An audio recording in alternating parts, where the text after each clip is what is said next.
Mr. Shove told me when I was 25 and first met him. He said, Mr. Owen, in my personal opinion, financial independence is a worthy goal.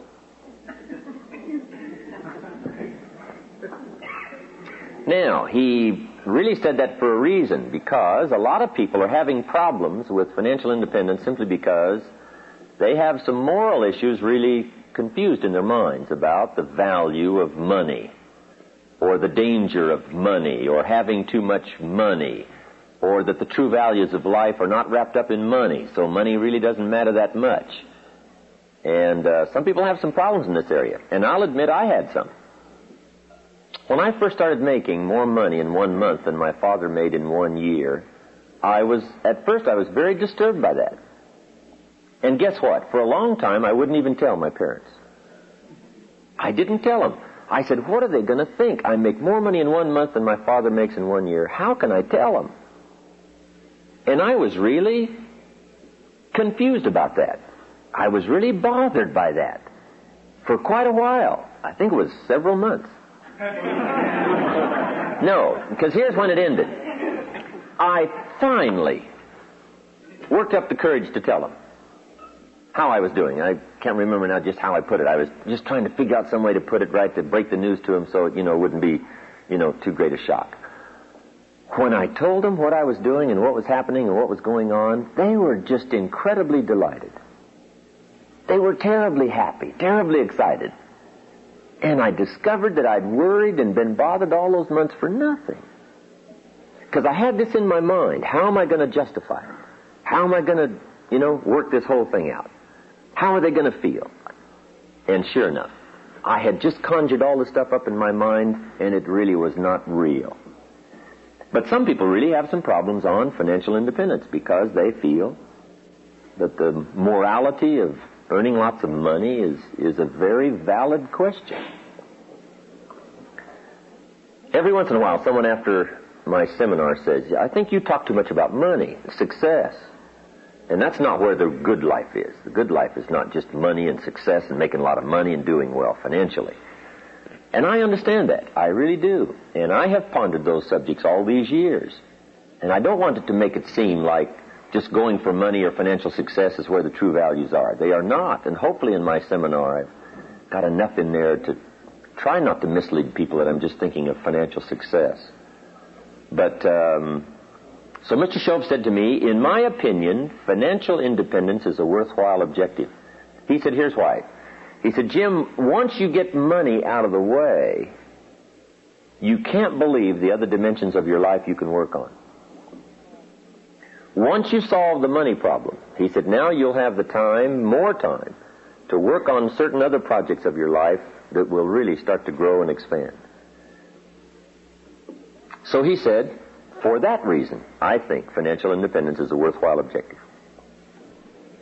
And I know part of it's a moral question. There is a Bible phrase that says, the love of money is the root of all evil. But I'm sure the phrase is probably more correct in saying the love of money. The love of money. Now, when I did start getting some of those big bonus checks way back in those early days, my first crack at money, right? I wasn't too worried about, whether or not it was going to ruin me. One of my friends, right, his wealthy friend, when he started making a lot of big money, said, Robert, I don't know if I should give you all this big money or not. Said, money's ruined a lot of people. And Robert said, just try me one time. I mean, let's just see.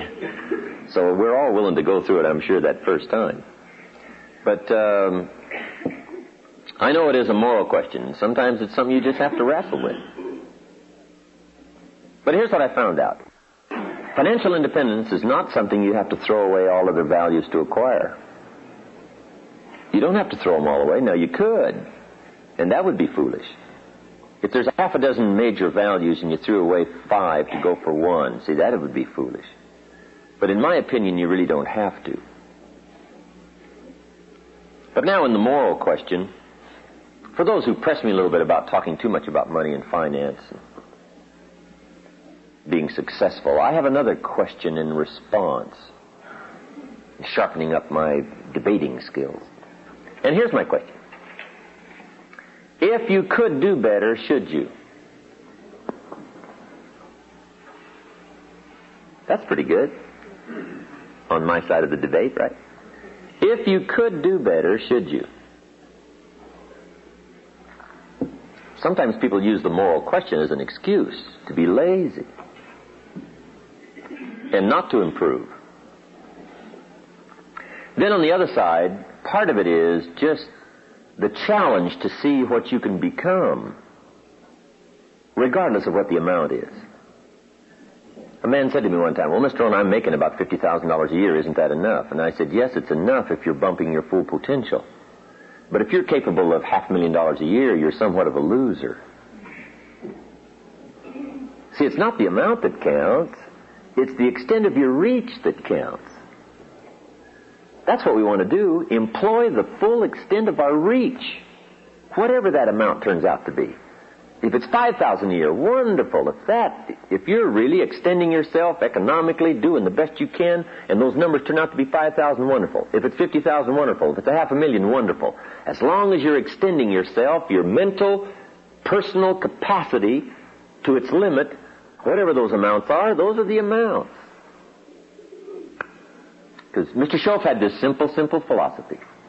How far should you go? Answer, as far as you can. How much should you learn?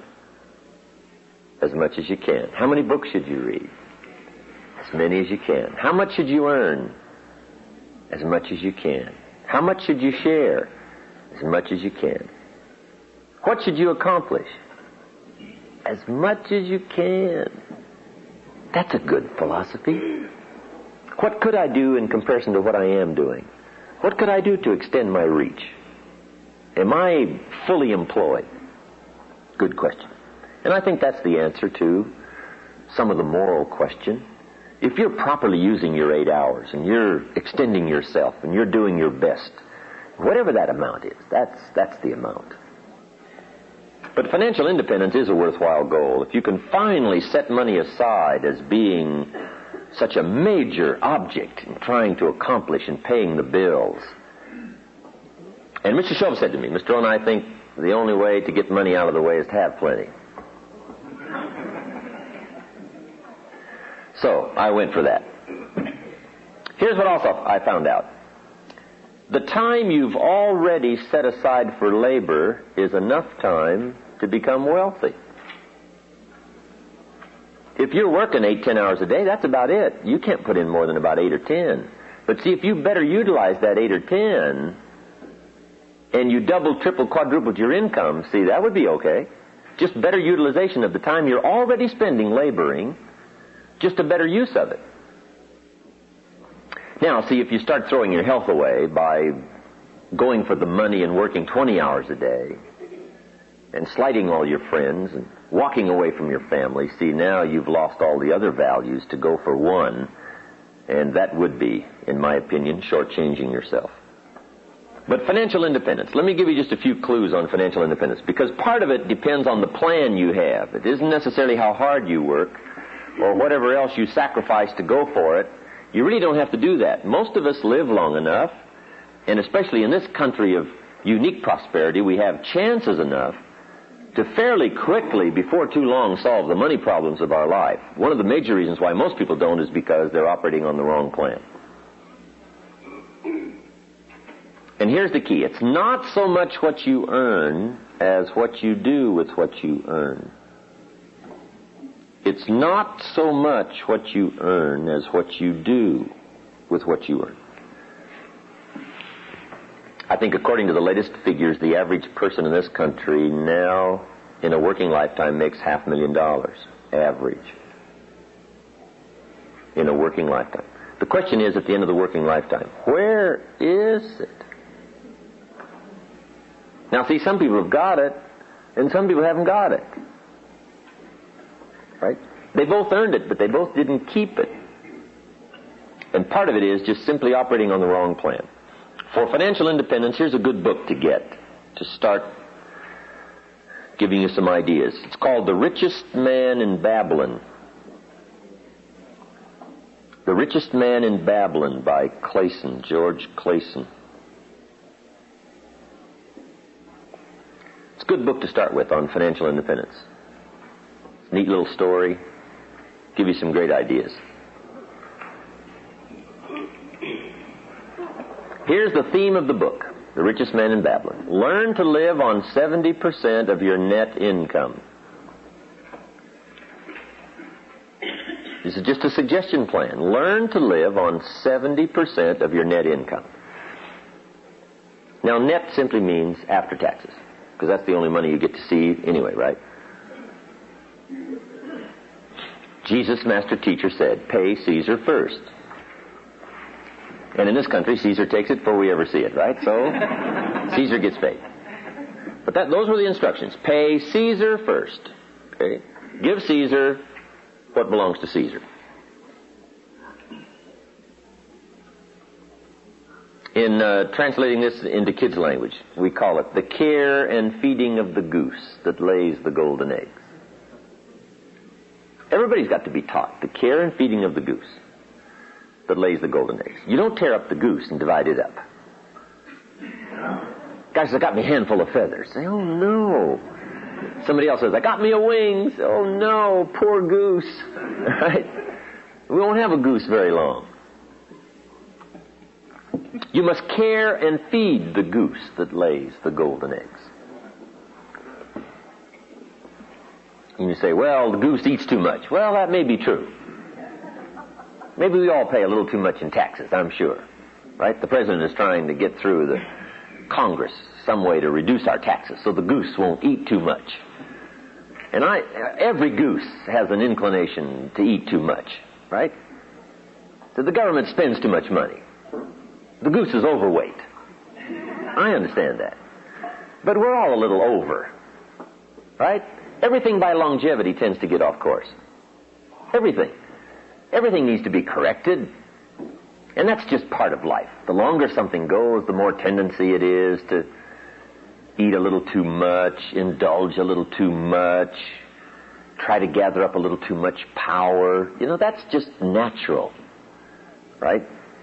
And the government's the same way, right? You hire somebody to be a servant in your house, and now they want to take over. You say, no, I hired you to take out the trash, not to run the house. But sure enough, by longevity, right? People just gather up. You know, more power and whatever. And then it's got to be corrected, put back in place. Everything needs to be corrected. Our diets, our lives, our friendships, marriage, everything tends to get off course. Goes along pretty good and starts to drift. Got to bring it back, starts to drift. Bring it back, starts to drift. That's just part of life. So the goose does overeat. I understand that. And perhaps, you know, we do pay too many taxes. And the government does, you know, spend some of our money a bit recklessly. I understand that. But see, Jesus did say you've got to take care of Caesar. Because part of Caesar's responsibility is to be the goose that lays the golden eggs. We do have to have a society. We do have to have a government, or you have no market. Okay. And among the governments of the world, we do have to protect ourselves. Because somebody's got to pay for the radar. And the Polaris submarines. And the B-52s. And the missiles. Somebody's got to pay. See, I don't mind picking up my share of the radar. You know, and hire somebody to watch it. And make sure they stay over there. You got to do that. So you got to care and feed the goose. Mr. Schultz taught me to be a happy taxpayer. Now that was a whole new thing for me. Be a happy taxpayer, not a reluctant taxpayer. Okay, you got to care and feed the goose. And in this country, of course, you know, for a portion of our incomes, maybe it's a little too much, but pay it happily anyway. You know, maybe they'll straighten it out and it'll come down a little bit. Or whatever. Just pay it gladly. To know that we've got to have the Army and the Navy and the Air Force and the submarines and the battleships. We've got to have a show of strength. We've got to be a leader among the free world. We really do. And all that's got to be paid for. So I don't mind picking up my share. And everybody ought to pay their share. In my personal opinion, the poorest of the poor ought to pay federal income taxes. if it's only $1 a year, so they have the sense of contributing to the care and feeding of the goose instead of just taking. They also contribute at least $1 a year, the poorest of the poor, so that they have a sense of helping to pay for the safety and the security of the country.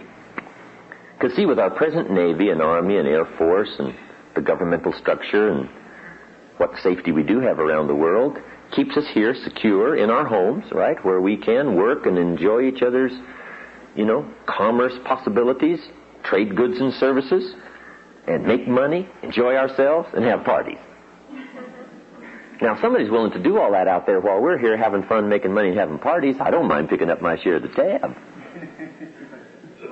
Okay. So, Caesar's first. Pay Caesar first. Then, what you got left after Caesar needs to be divided up. And the book, The Richest Man in Babylon, gives you some suggestions on how to divide up your money and where to put it so that you'll have a good plan. Everybody needs a financial plan. Because here's how you surely wind up broke. Spend all you make. So you just wind up broke. Now, in those early days, way back there, I spent more than I made. That's why I'm making it down to budget. Finance. To finance the deficit in my spending. Okay. Some suggestions on what to do with the money you've got left now after taxes. One is, learn to be enterprising. Profits are better than wages. Everybody should turn part of their income, even if it's from wages, into capital and become a capitalist. The healthier the country becomes is going to be a result of more and more people becoming capitalists, not just letting big business be the capitalist. Now, communism teaches that all capital should be in the hands of the state, and we should take it out of the hands of the individuals because they're too dumb and stupid to know what to do with it. All we want them to do is just show up and do their work and go home and behave themselves and stay out of trouble. And we will take care of the capital, the government. Now, see, in this country, we don't believe that. Communism teaches everybody should blend into the mass to the glory of the state. And we all say, heck with that. The state is the servant, and all glory to the individual. That's what we believe in capitalism. Take the capital and divide it up among all the people, and let the people start a business and start this thing going with commerce and interchange of goods and services. And you will create a dynamic society unprecedented in the history of the world. And we've proven that that's true. But see, communism says, give the state all the capital. And we don't believe that. We believe that everybody ought to be capitalists. Use it in their own way. They'll think of things the state can't think of. And they'll react much quicker than the state will. Right? The state's always 2, 3, 4 years late. Government's always late. And they always spend too much money. Right? Capital ought to be in the hands of the individuals. Now, if you don't use capital and become a capitalist, and you don't, and you don't, and you don't, and everybody doesn't, pretty soon, guess what? Now the capital will all start going toward the state because the society has to survive. Okay, now these are just some of my personal opinions, but I'm entitled to those, right? I don't even claim they're right. I just claim they're my opinions. That way I'm off the hook. But anyway, be a capitalist. Make sure you've turned part of your income into capital. And so you can teach kids how to be enterprising and capitalists from the time they're little. Just little kids. You teach them how to have 2 bicycles. One to ride and one to rent.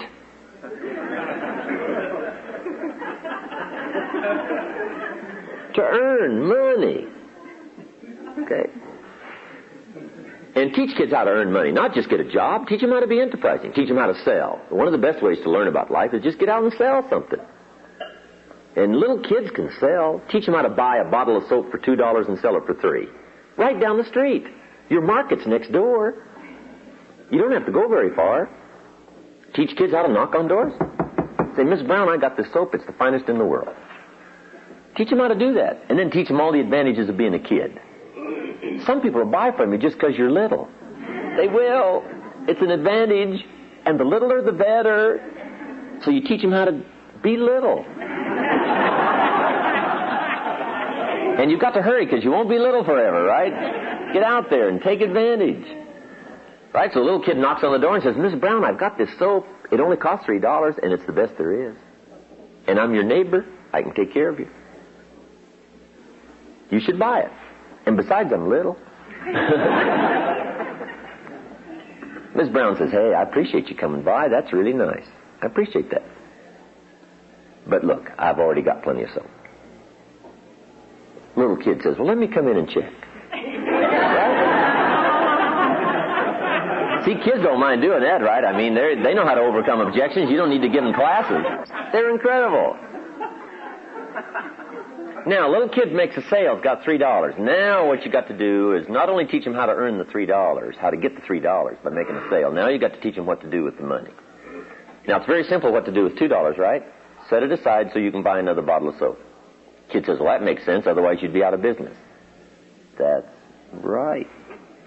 And I know some adults are a little short on that information. So you got to set aside $2. Kid says, well, okay, then I got $1 to spend. Say, no, if you spend that, you'll wind up like most people, age 65, broke. And then take them to that part of town where people are 65 and broke. And show them. Let them walk around the neighborhood, drive around. And the kid says, well, I don't want to live like this. Say, fine, now here's what you do with your money. You just got to show. Sometimes you got to go and touch and look and see what you don't want so that you'll make arrangements over here not to ever be there. What was that movie they came out with where they took the kids to the jails?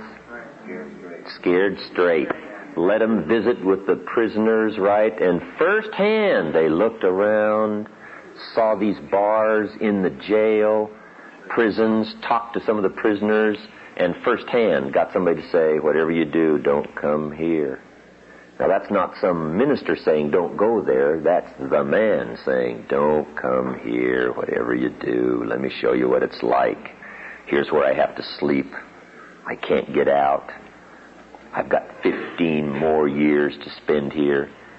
Kids' eyes get about this big saying, I don't ever want to wind up here. See, that's good, right? And to teach us all, we've just got to go where it is, where people have had the wrong plan. And that's sad, right? To look back and say, I picked up the wrong plan at age 20. Look where I am. Who talked me into this plan? I bought the wrong plan.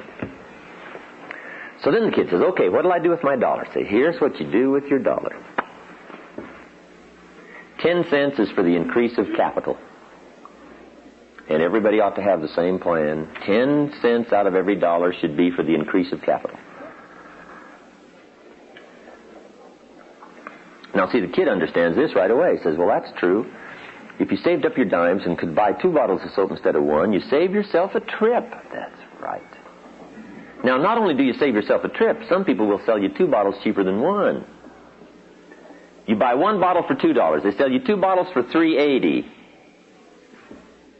Kid says, how clever. Then when you sell it, you make more money. That's right. That's why you've got to accumulate your capital, because everybody benefits from it. They get to sell 2 bottles instead of 1 at a time, so it's better for them, and it's better for you, and it's better for everybody. Now you're starting to teach commerce, capitalism, how to earn money, how to be responsible, and mainly what to do with it.